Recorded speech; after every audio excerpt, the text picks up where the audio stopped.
Transfer posting में ज़्यादा चिंता मत करिए। आप लोग अपना छुट्टी मनाइए, अपने छुट्टी पे जाइए, छुट्टी मनाइए। नमस्कार, मैं कुमारी श्रेया। शिक्षा की बात हर शनिवार कार्यक्रम के इस नए अंक में आप सभी शिक्षा प्रेमियों का हार्दिक स्वागत है, सादर अभिनंदन है। पिछले अंक की तरह इस अंक में भी आप सभी शिक्षकों के द्वारा पूछे गए सवालों के जवाब के साथ हमारे बीच उपस्थित हैं शिक्षा विभाग के अपर मुख्य सचिव doctor S Siddharth sir. Sir, बहुत बहुत स्वागत है आपका शिक्षा की बात हर शनिवार के इस नए अंक में। सर, आज का जो सबसे पहला सवाल है वो ट्रांसफर के संबंध में है। कहते हैं ट्रांसफर के संबंध में कुछ अपडेट देना चाहेंगे। देखिए, जैसे कि आपको पहले मैंने पिछली बार भी बताया कि 1,30,000 टीचर्स का ट्रांसफ़र हम लोगों ने जिले सब आवंटन किए गए थे और साथ ही साथ उनका स्कूल आवंटन की प्रक्रिया सभी जिलों में शुरू हो गई है। सभी डीओज़ ने अपना काम शुरू कर दिया है। हम लोग एवरीडे रिव्यू करते हैं और हम लोग उम्मीद करते हैं कि करीब जून 20 तक सभी शिक्षकों के इनबॉक्स में उनके नए स्कूल का आवंटन आ जाएगा और ताकि वे समय पे नए स्कूल में अपना योगदान दे सकें। हम लोगों ने दो चीज़ ज़रूर कहा है। एक तो है कि जैसे ही योगदान वो दूसरे स्कूल में देंगे, जिस भी तिथि को 30 जून से पहले, वे अपने पुराने स्कूल से स्वतः विरमित हो जाएंगे। उनको अलग से विरमिति लेने की ज़रूरत नहीं है। ई शिक्षा को ऑटोमेटिकली उनको विरमित कर देगा। और दूसरा ये था कि हम लोगों ने यह भी सभी को कहा कि आप लोग डीओ के कार्यालय में चक्कर नहीं लगाएं, क्योंकि पूरी गोपनीय और पारदर्शिता से स्कूल का आवंटन किया जा रहा है और आपको वैसे भी पता नहीं चलेगा कि आपका कौन सा जो रिकॉर्ड है और कौन सा पोस्टिंग ऑर्डर है वो आपको वैसे भी पता नहीं चलेगा। इसलिए आप थोड़ा धैर्य रखिए और 20 तारीख को जब अपने इनबॉक्स में देख लीजिएगा और साथ ही साथ नए स्कूल में अपना योगदान दें। तो ये हम लोगों ने ऑलरेडी कहा है। और ट्रांसफ़र पोस्टिंग में ज़्यादा चिंता मत करिए। आप लोग अपना छुट्टी मनाइए, अपने छुट्टी पे जाइए, छुट्टी मनाइए और अपने परिवार के साथ समय बिताइए। सर, अगला जो प्रश्न है वो ये है कि बच्चे छुट्टियों में क्या करेंगे? देखिए, इस बार हम लोगों ने छुट्टियां दी हैं और समय पे छुट्टियां अभी आ गई हैं और अगला सप्ताह से सब लोग छुट्टी पे रहेंगे। बच्चे दो चीज़ें कर सकते हैं, या तो अपने माता पिता के साथ विभिन्न स्थान घूम सकते हैं और जो गांव में बैठे हैं, जो गांव में ही रह गए, उनके लिए हम लोग समर कैंप चला रहे हैं। और समर कैंप में विशेषकर जो क्लास 5 और क्लास 6 के जो बच्चे हैं उनके लिए समर कैंप है और इसमें मैथमेटिक्स, गणित, टीएलएम जैसी गतिविधियां हम लोग उस गांव में हम लोग कराएंगे। तो जो बच्चे घूमने जा रहे हैं अच्छी तरह घूमें और जो बाकी बच्चे बच गए हैं वे समर कैंप में भाग लें और अपना गणित और टीएलएम के माध्यम से मतलब शिक्षा विद जॉय, मतलब खुशी खुशी अपना कोई लें। दूसरा है कि हम लोगों ने, आपको जानकारी होगा, हम लोगों ने होमवर्क भी सभी कक्षाओं के लिए वेबसाइट में डाला है और सभी स्कूल के जो टीचर्स हैं वो डाउनलोड करके बच्चों को अपना होमवर्क लिखवाएंगे। तो जब भी आपको समय मिले तो बच्चे अपना होमवर्क करें और अभिभावक से अनुरोध है कि वे बच्चों को अपना होमवर्क करने में मदद करेंगे। सर, एक शिक्षिका हैं प्रियदर्शिनी नवादा से, कहती हैं छात्रों को गर्मियों की छुट्टी में दिए गए गृह कार्य को लेकर क्या विभाग द्वारा कोई अभिभावकों के लिए वीडियो या ऑडियो संदेश या व्हाट्सएप मैसेजिंग सामग्री साझा की जाएगी जिससे वे सही ढंग से मार्गदर्शन कर सकें? देखिए, हम लोगों ने चिट्ठी दी है और ऐसा कोई हम लोग वीडियो मैसेजेस नहीं देंगे। मेरा इतना ही है कि जो अभिभावक हैं, क्योंकि अब 24 घंटे बच्चों के साथ अभिभावक रह पाएंगे, तो एक पढ़ाने की आदत उनको पड़ी होनी चाहिए, मतलब बच्चों को। और हम लोगों ने जो चिट्ठी में लिखा है कि अगर घर पे हैं तो एक पढ़ने का स्थान वो निर्धारित करेंगे जहाँ पर बच्चे बैठ के पढ़ेंगे, या तो टेबल चेयर या चटाई पे, और एक वातावरण उस प्रकार का घर पे बनाएंगे जहाँ पे बच्चे एक कोने में बैठ के पढ़ें। थोड़ा पोस्टर्स लगाएं, गणित के पोस्टर्स लगाएं और चार्ट पेपर लगाएं, ये सब थोड़ा वातावरण बने। तो जो बच्चे घर पे हैं, हम चाहते हैं कि एक पढ़ने की ललक माता पिताओं के साथ बैठ के हो उसकी, और ये लर्निंग प्रोसेस जो है उसको और रुचिकर बनाने की कोशिश करें, ताकि जब वे स्कूल में बाद में आएँ तो एक पढ़ने की ललक उसमें हो और एक पढ़ने की आदत हो, और बच्चे खेलें कूदें। मतलब छुट्टी का समय है, बरसात भी आई गई है, तो बच्चे अपना खुशी मनाएंगे। और जो बच्चे माता पिताओं के साथ घूमने गए हैं तो अपने जहाँ स्थल गए हैं वहाँ पे लर्न करेंगे और सीखेंगे। हम लोगों ने होमवर्क भी ऐसी प्रकार दिया है कि जब आप बाहर जाएंगे तो किस प्रकार के गतिविधि और किस प्रकार की चीज़ें ऑब्ज़र्व करेंगे और उसका आप रूपरेखा अपने होमवर्क में लिखेंगे। तो जब लौटेंगे तो आपका होमवर्क टीचर देखेंगे, चेक करेंगे, और आपने क्या आनंद और क्या आपने खेल कूद किया है इसके बारे में पूछेंगे। तो ये खुशी का माहौल होना चाहिए माता पिताओं के साथ, टीचर्स के साथ, अब बच्चों के साथ, कि वे छुट्टी मनाएं। सर, अगला प्रश्न है कि नमस्कार सर, मैं एक डाइट व्याख्याता हूँ। सर, हम लोगों की छुट्टी से संबंधित अक्सर अलग अलग आदेश निकाले जाते हैं और उस आदेश के तहत हम लोगों को आर्थिक, शारीरिक के साथ साथ पारिवारिक समस्याओं का सामना करना पड़ रहा है। जैसे 3 दिन से अधिक की छुट्टी प्राचार्य स्तर से नहीं बल्कि निदेशक महोदय के स्तर से होगी। सर, हम लोग मानसिक उत्पीड़न से गुजर रहे हैं, कृपया समाधान करने की कृपा करें। देखिए, अभी कुछ दिन पहले जो SCERT के डायरेक्टर ने पूछा कि सर स्कूलों में तो बंद है, क्या हम लोग ट्रेनिंग समर वेकेशन में कराएं नहीं कराएं। तो मैंने उनसे स्पष्ट कहा कि जब सब स्कूल बंद हैं, सब टीचर्स बाहर हैं, तो आप किस चीज़ का ट्रेनिंग कराएंगे। तो मेरे ख्याल से हम लोगों ने मना कर दिया, भाई जब टीचर्स ट्रेनिंग छुट्टी पे हैं तो डायरेक्ट उसके दौरान नहीं होगी।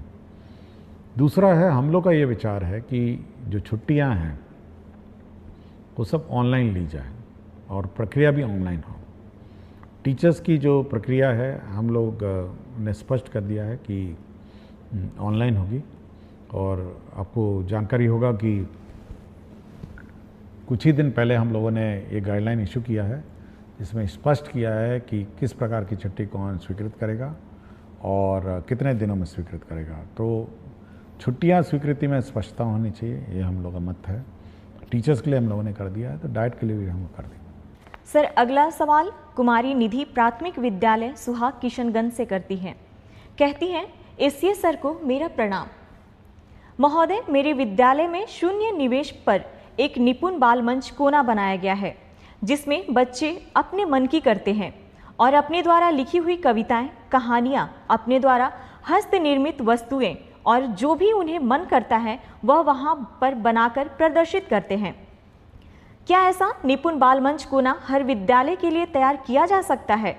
महोदय, यह बच्चों के लिए काफ़ी रोचक, उत्साहवर्धक और रचनात्मक रहेगा। धन्यवाद। देखिए, मैं इस निपुण बाल मंच को देखना चाहूँगा, क्योंकि अब तो छुट्टियाँ हैं, तो जब भी खुलेगी तो मैं ज़रूर इस निपुण बाल मंच को देखना चाहूँगा। और मेरा अपना मानना है कि जो बच्चे अपने स्वतंत्र और स्वच्छ भाव से जब कोई भी चीज़ की रचना करते हैं तो वह उत्कृष्ट होती है, और अपने जो भावनाओं का जो प्रकटीकरण है वो मतलब बिल्कुल स्वतंत्र रूप में जब करते हैं तो बिल्कुल उच्च कोटि का होता है। तो सभी स्कूलों को यह उम्मीद और कोशिश होनी चाहिए कि बच्चों की जो भावनाएं हैं, बच्चों का जो हुनर है, उसको प्रकट करने का मौका देना चाहिए। और मैं ज़रूर इस विद्यालय में इस मंच को देखना चाहूँगा जब भी मुझे समय मिलेगा। सर, अगला सवाल, मैं एक भुक्तभोगी डाइट व्याख्याता हूँ। सर, मुझे जानना है कि एक शिक्षक या व्याख्याता कितने घंटे तक बिना थके पूरी ऊर्जा के साथ पठन पाठन का कार्य निर्बाध रूप से जारी रख सकते हैं। सर, हम लोग सुबह 8 बजे से प्रशिक्षण शुरू करते हैं और 6:30 तक ये चलता रहता है। सर, विगत कुछ वर्षों से इस तरह का थकाऊ, उबाऊ और नीरस प्रशिक्षण देते देते हम लोग ऊर्जा विहीन हो चुके हैं। कृपया मार्गदर्शन देने की कृपया करें। देखिए, बड़ी चिंता का विषय है। मैंने और मेरा अपना मत है कि जो भी टीचर है, जब तक वो एंजॉय नहीं करेगा अपना टीचिंग प्रोसेस को, तो कुछ नहीं डिलीवर करेगा। खड़ा रहेगा, रूटीन वे में कुछ पढ़ाएगा। तो हम लोग की कोशिश है कि फर्स्ट हाफ में रीडिंग, राइटिंग और ये सब जो भारी भड़कम टीचिंग है वो होनी चाहिए, और सेकंड जो पार्ट है जो लंच के बाद है उसमें रोल प्लेज होना चाहिए कि टीचर को कैसे पढ़ाना है, स्टूडेंट्स को कैसे इंटरेक्ट करना है। तो हम एक बार फिर से इसको रीलुक करेंगे छुट्टियों में कि कैसे पाठ्यक्रम पढ़ाए जाए, क्योंकि हेवी पाठ्यक्रम पढ़ा के आप डिलीवर नहीं कर सकें। और हम लोग का उद्देश्य जो है बेसिकली डाइट का, वो सब्जेक्ट पढ़ाना नहीं है। हम लोग का उद्देश्य यह है कि बच्चे कैसे पढ़ाए जाए, बच्चे अध्ययन कैसे करेंगे, और बच्चों का जो एक्टिविटी है वो कैसे हो, इस पर ज़्यादा ध्यान है। नॉट कि बैठ के फिज़िक्स पढ़ाएं, केमिस्ट्री पढ़ाएं, ये हम लोग का काम नहीं है। इसलिए इसको एक बार डिज़ाइन करेंगे, और जब भी समर वेकेशन के बाद डाइट और एससीईआरटी के कोर्सेज शुरू होंगे तो एक नए लुक में हम लोग इसको लॉन्च करेंगे। सर, अगला सवाल रवि शंकर दास, यूएमएस खरुधा प्रखंड ठाकुरगंज, जिला किशनगंज से करते हैं। आदरणीय एससीए सर, हमारे विद्यालयों में प्रत्येक शनिवार को जिस प्रकार बैकलेस सैटरडे में विभिन्न प्रकार के एक्टिविटीज को शामिल किया गया है, उसमें योग को भी समाहित करने की कृपा की जाए, जिससे हमारे बच्चों को योग का लाभ प्राप्त हो सके। देखिए, बैकलेस सैटरडे में कुछ तो हम लोग फिक्स्ड आइटम्स हैं, कुछ तो हम लोगों ने ये जारी कर दिया है, और आप वेबसाइट में नया बैकलेस सैटरडे के गाइडलाइंस देख सकेंगे।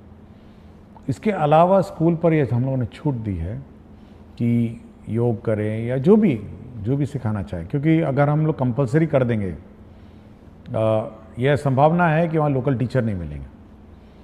तो यह स्कूल पे छोड़ दिया गया है कि इसके अतिरिक्त जो करना चाहें और जो एक्टिविटी करना चाहें तो वो कर सकते हैं। और योग बहुत अच्छी बात है, और बहुत सारे स्कूल कराते भी हैं। तो बैकलेस सैटरडे में बिल्कुल फ्रीडम है।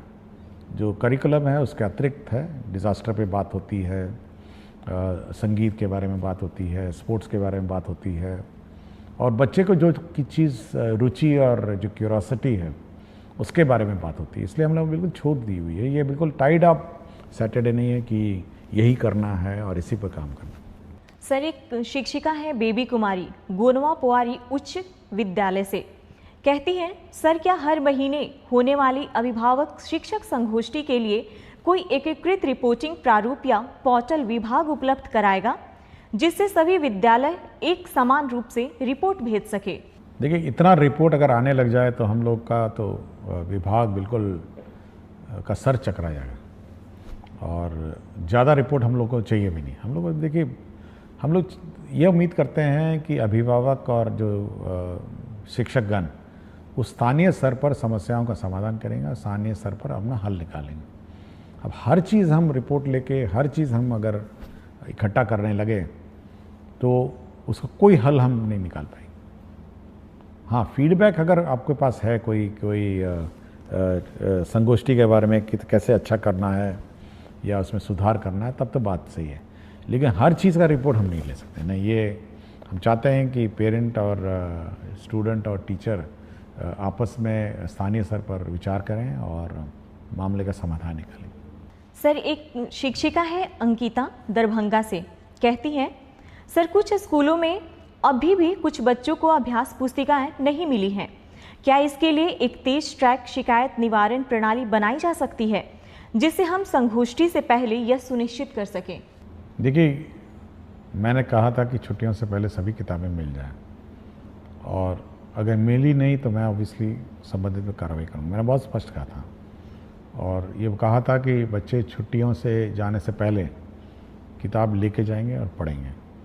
एक बार हम लोग रिव्यू करेंगे अभी, क्योंकि छुट्टियां हैं, कि किस किस को किताबें नहीं मिली और किस कारण से नहीं मिली। लेकिन ये यदि नहीं मिली है तो बड़ा चिंता का विषय है। मैं पहले भी बोल चुका हूँ, और पिछली बार भी मैंने कहा, एक बच्चे ने किताबों के बारे में चर्चा भी की थी। तो अगर नहीं मिली तो मैं इस पर एक बार समीक्षा करूँगा और देखेंगे, इसको कोई रिजॉल्व करने की कोशिश करूँगा। और अगर कोई इशू होगा तो हम लोग कोशिश करेंगे कि अब तो टीचर तो है नहीं, तो बच्चों को आइडेंटिफाई करना भी मुश्किल है, तो एटलीस्ट जो छूट गए हैं जिस दिन स्कूल खुलेगा वहाँ पर उस किताबें रखी रहेंगी। सर, अगला सवाल आशीष कुमार, विद्यालय प्राथमिक विद्यालय तिरसकुंड, जिला अररिया से। कहते हैं सरकारी विद्यालय में विद्यालय अभिभावक गोष्ठी एक बहुत ही सकारात्मक पहल है। जिस प्रकार टीचर ऑफ द मंथ का पुरस्कार विभाग द्वारा दिया जाता है, विद्यालय भी हर गोष्ठी में एक बेस्ट परफॉर्मेंस देने वाले बच्चों के अभिभावक को सम्मानित करे और वर्ष के अंत में सभी गोष्ठी में सबसे अधिक सक्रिय अभिभावक को सम्मानित करे तो इस कार्यक्रम में और अधिक सक्रियता बढ़ सकती है। देखिए, हर स्कूल का अपना विद्यालय संचालन समिति है और हम चाहेंगे कि उस विद्यालय संचालन से समिति है, जो कमेटी है, उसमें जो अभिभावक हैं वही सदस्य रहते हैं और वो थोड़ा बढ़ चढ़ कर अपना योगदान देंगे। हम लोगों ने टीचर्स ऑफ द मंथ का कॉन्सेप्ट लाए थे कि हर टीचर को हम लोग पुरस्कृत, मेरे दस्तखत से जाता है। स्टूडेंट को भी हम लोग अवार्ड करते हैं कि स्टूडेंट ऑफ द वीक के। ये होना चाहिए कि जब भी अब पेटीएम होता है वहाँ पर उस पेरेंट्स के सामने इस बच्चे को पुरस्कृत करिए कि ये one of the best student है। इससे दो कारण हो सकते हैं। एक तो जो अभिभावक हैं वो प्राउड फील करेंगे, देखिए मेरे बेटे को स्टूडेंट ऑफ द वीक या 15 दिन में जो भी है अपना फोर्टनाइट है, इसको पुरस्कार मिला। और दूसरे जो अभिभावक हैं उनको ये प्रेरणा होगी कि भाई मेरा बच्चा भी अच्छा परफॉर्म करे। तो ये बहुत ही इम्पोर्टेंट फोरम है कि उस फोरम पर के सामने आप ये पुरस्कार देंगे, तो ये एक अच्छी बात होगी। मतलब ये कि उस पेरेंट्स के सामने सभी पेरेंट बैठे हुए हैं तो बच्चों को पुरस्कृत की जाए। सर, आज का आखिरी सवाल सुहानी कुमारी, वर्ग 7वीं, कन्या मध्य विद्यालय अमला की छात्र हैं। कहती हैं सर मुझे सारी किताबें मिल गई है, उसके लिए सर का धन्यवाद। पर मेरे मन में एक प्रश्न है कि आपके बहुत सारे फोटो हम देखे हैं और सभी में आप वाइट शर्ट पहनते हैं, तो क्या इसके पीछे कोई राज है? सर, हम बच्चे जानना चाहते हैं। देखिए, पिछली बार आपने प्रश्न उठाया था आपकी किताबों के बारे में, तो अच्छी बात है किताबें मिल गई हैं। और एक और प्रश्न भी था कि सुपौल में एक स्कूल था जो नया बना हुआ था और उसका संचालन नहीं हो रहा था, वो भी शुरू हो गया था, मंडे को वो भी शुरू हो गया। तो जो भी प्रश्न पिछले बार इश्यूज़ उठे थे उनका समाधान हो गया है। जहाँ तक वाइट शर्ट की बात है, देखिए इसकी दो कारण हैं। देखिए, हर स्कूल का अपना यूनिफॉर्म होता है, उसका ये कारण होता है कि सभी बच्चे मतलब एक तरह दिखते हैं, मतलब नीले कमीज़ों में दिखते हैं।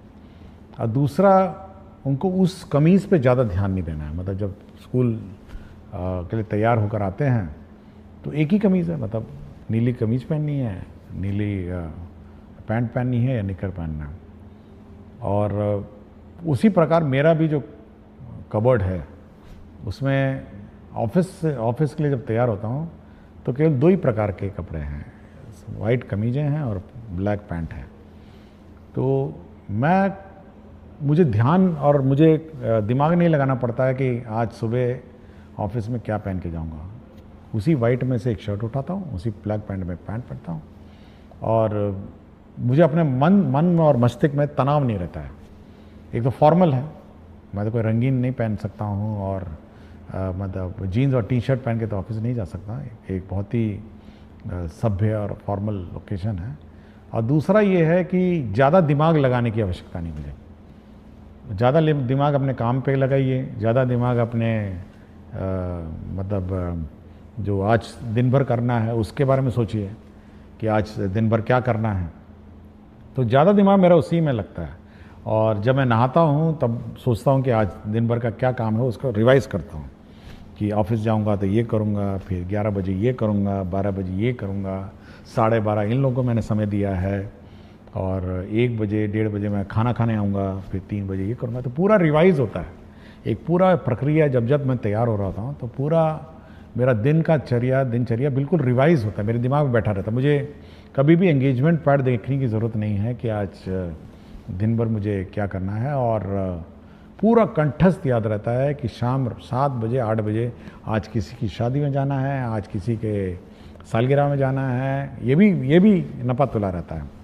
तो इसलिए ये दिमाग बिल्कुल नहीं लगाना पड़ता मुझे। और कमीज और पैंट और शर्ट में मैं ज़्यादा दिमाग नहीं लगाता। वाइट शर्ट और ब्लैक पैंट यही 2 है जो मैं ऑफिस पहन के जाता हूँ। इसके अंदर मैं कोई रंग नहीं पहनता हूँ।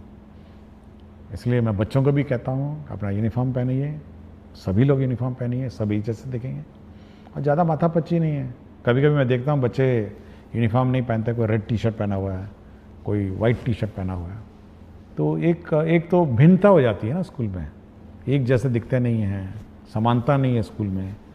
और अगर हम लोग छोड़ दें बिना यूनिफॉर्म के तो आप सोचते हैं कि जो अमीर बच्चा है वो अमीर बच्चे की तरह ड्रेस करने लग जाएगा, जो गरीब बच्चा है वो गरीब की तरह ड्रेस करने लगेगा। एक कंपटीशन और प्रतिस्पर्धा हो जाएगी कि देखिए वो बहुत अच्छा पहन के आई है, वो बहुत अच्छा पहन के आया है, हम भी पहनेंगे। तो ये सब छोड़ के सब एक रूपता, एक साथ कपड़े पहनिए और ध्यान शिक्षा और शिक्षा ग्रहण में लगाइए। बहुत बहुत धन्यवाद सर। शिक्षा की बात हर शनिवार कार्यक्रम के अगले सप्ताह में आप सभी शिक्षकों और बच्चों के प्रश्नों के साथ फिर से मिलेंगे। धन्यवाद।